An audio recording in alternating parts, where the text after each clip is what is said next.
मैं ज़रा ये इटली वाला जो अनाउंसमेंट है इसको समझना चाह रहा हूँ आपके तज्ज़िये की रोशनी में।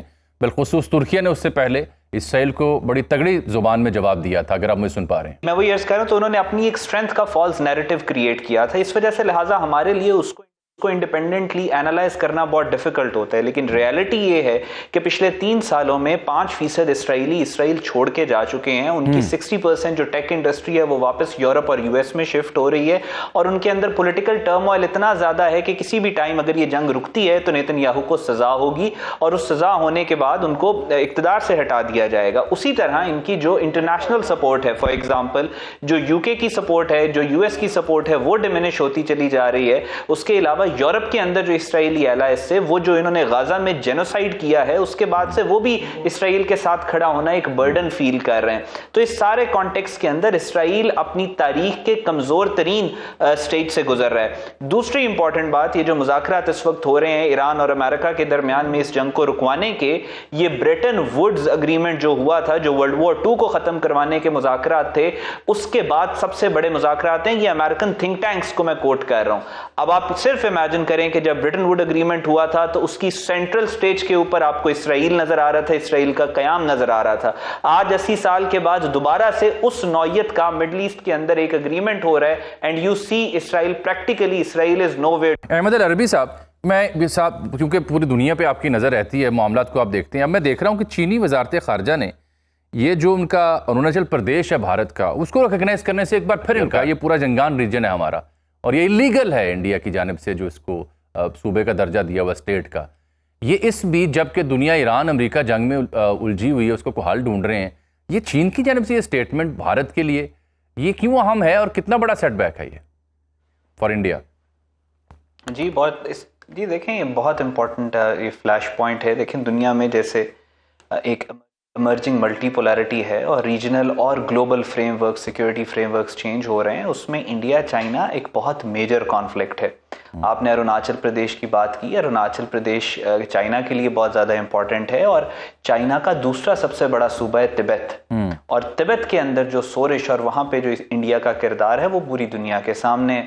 अब आप अगर पिछले 3 साल में ऑब्जर्व करें कि तिब्बत के वो एरियाज जहाँ पे सांस लेना भी मुश्किल है, ऑक्सीजन भी प्रॉपर नहीं आती, दुनिया के सबसे ज़्यादा वो ऊंचे प्लेटोज वहाँ पे मौजूद हैं जहाँ पे मूवेबिलिटी बहुत मुश्किल है, बर्फ़ और ये सारी जो चीज़ें हैं वो बहुत ज़्यादा टेरेन को डिफ़िकल्ट बना देती हैं।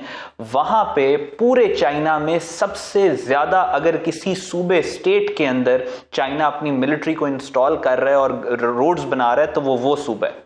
वहां पे चाइना ने जितने एयरपोर्ट्स से, एक तो एयरपोर्ट्स मजीद और भी बनाए, जितने एयरपोर्ट्स मौजूद थे उनको कमर्शियल प्लस मिलिट्री कर दिए।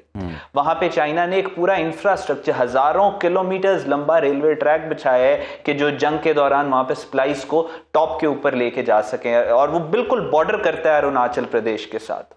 सो यहां पे आपको जो भारत का, अखंड भारत का कॉन्सेप्ट, जो इन्होंने एक फिक्शनल कॉन्सेप्ट क्रिएट किया हुआ था जिसके तहत ये अपने आप को ओवर स्ट्रेच कर रहे थे, पूरी दुनिया के सामने अपने आप को पोजीशन कर रहे थे as a counter balance to China, तो उस चक्कर में चाइना ने एक डिटरेंट क्रिएट किया है। अब चाइना को पता है कि इंडियंस एक ऐसी सिचुएशन में आ चुके हैं कि चाइना से रिलेटेड जो वो पॉलिसी है ना उसको स्ट्रीमलाइन कर सकते हैं, ना एग्रेसिव कर सकते हैं, ना उसको रिएक्टिव कर सकते हैं। सो इस सारी सिचुएशन में चाइना अपने मैयर्स ले रहा है, और ये जो हिंदुत्व का प्लान और नैरेटिवाइजेशन इन्होंने हिंदुत्व को लेके की थी कि चाइना के भी इतने सूबों पे हम कब्जा करेंगे, नेपाल, भूटान, बांग्लादेश पे भी कब्जा करेंगे, खुदा ना खासा पाकिस्तान पे भी कब्जा करेंगे। सो वो सारा प्रैक्टिकल रियलिटी बन के रीजनल कंट्रीज के सामने आया है, और वो कंट्रीज अपने अपने मैयर्स ले रही हैं इंडिया को कंटेन करने के लिए। बिल्कुल ठीक। ये जो दोनों मुल्क बैलेंस करके पीस डायलॉग इनिशिएट किया, उससे पहले सीज फायर करवाई, और अब दूसरा राउंड भी होने वाला है,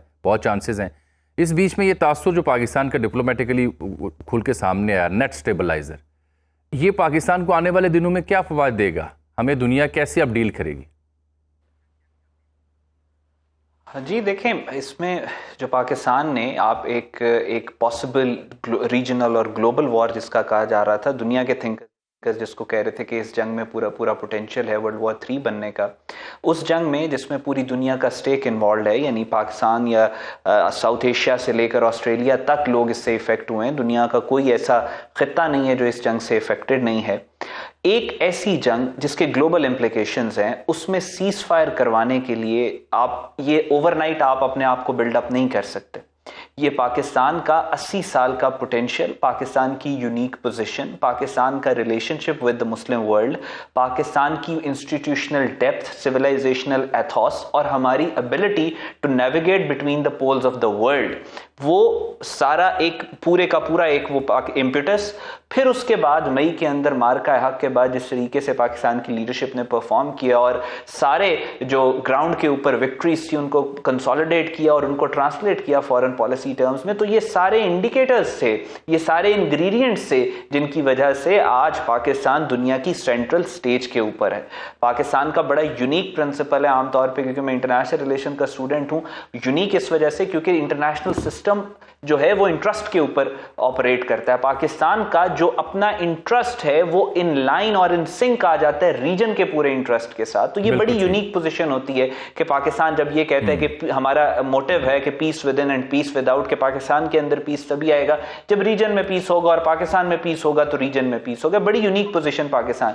मुस्लिम वर्ल्ड के अंदर आपस में जो ममालिक के आपस में इख्तलाफात अपनी जगह पे, लेकिन पाकिस्तान को लेकर सबका कंसेंसस है। चाइना अमेरिका के इख्तलाफ अपनी जगह, लेकिन पाकिस्तान के साथ दोनों कंफर्टेबल है। सो ये बहुत यूनिक पोजीशन है जिसमें पाकिस्तान है और नियर फ्यूचर में और लॉन्ग टर्म तक आई सी के Pakistan will become a net stabiliser and net security provider. आगे आने वाले सालों में, दिहाइयों में पाकिस्तान बहुत ज्यादा लाइमलाइट और सेंटर स्टेज एंजॉय करेगा ग्लोबल चेस बोर्ड पे।